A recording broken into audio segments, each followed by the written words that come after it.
Take control of your health.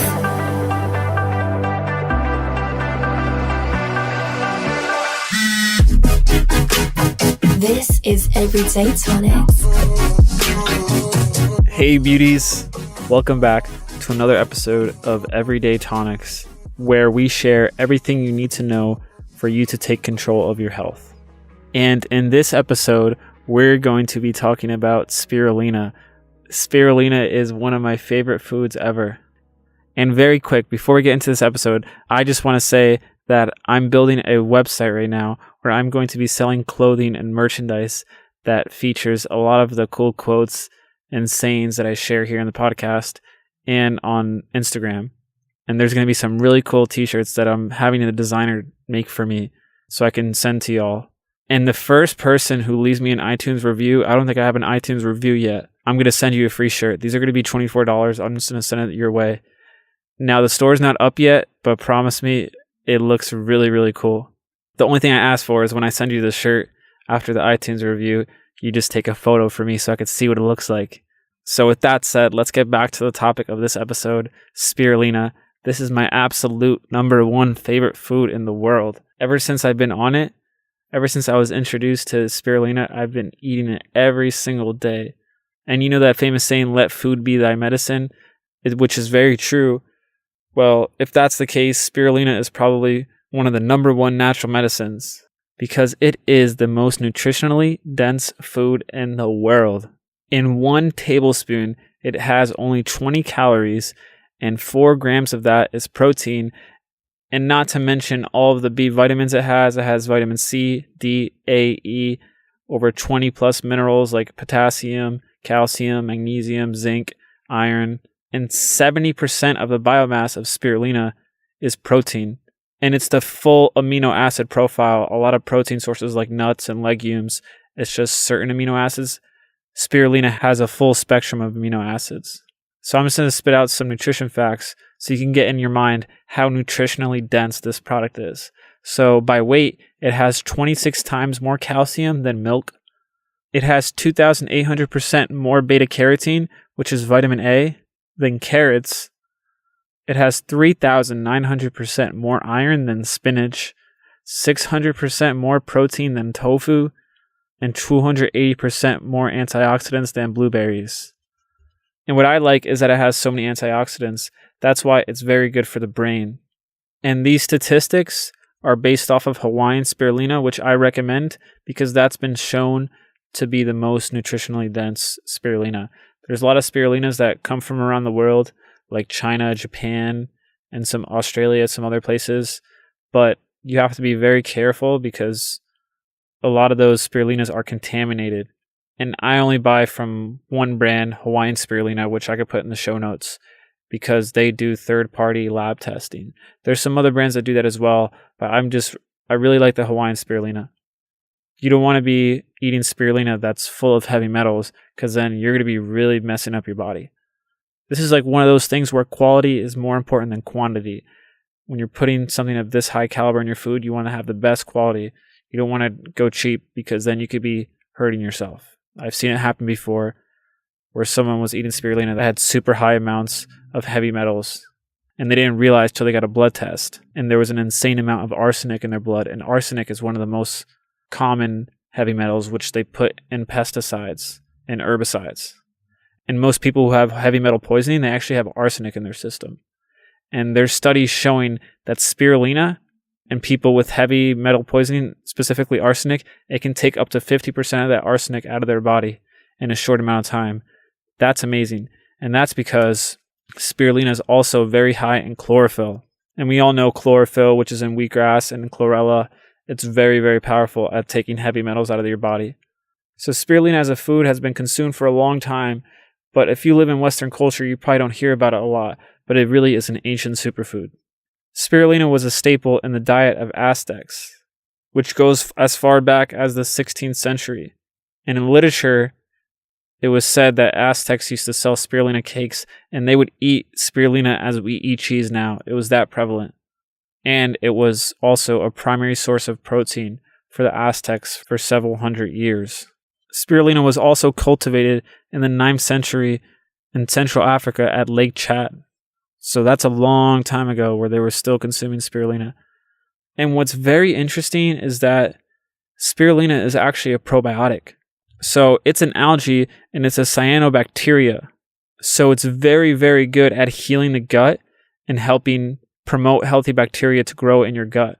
And it's good for people with leaky gut or any other intestinal disorders. And it's really good at killing candida. And it'll help your digestive system a lot. And in some cases, it actually helps autoimmune disorders because a lot of that is caused by leaky gut.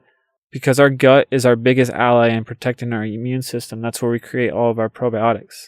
So if you don't have an army of healthy bacteria in your gut, you're going to be very susceptible to sickness and illness. What I also really like about spirulina is this high content of fatty acid. One fatty acid that it contains is GLA, and GLA is very hard to find from food sources. And GLA is a fatty acid that's actually produced in the body because it's not very common to find it in food. It also contains omega-3, 6, and 9, and it's especially high in omega-3. And omega-3, we all know, comes from fish, and it's really good at protecting the brain and building the brain. And you'll know if you ever ate spirulina how it's like sticky, because that's because of the fatty acids that are in there. People who are close to me and know that if you ever eat with me or you see me eating, I probably have a green mouth because this stuff stays in your teeth and stays on your lip, and it's actually very healthy for the mouth because it is a bacteria. It'll kill any candida or bad bacteria in your mouth. So you might see me with a green mouth and I might look stupid, but it's actually detoxing my mouth as well.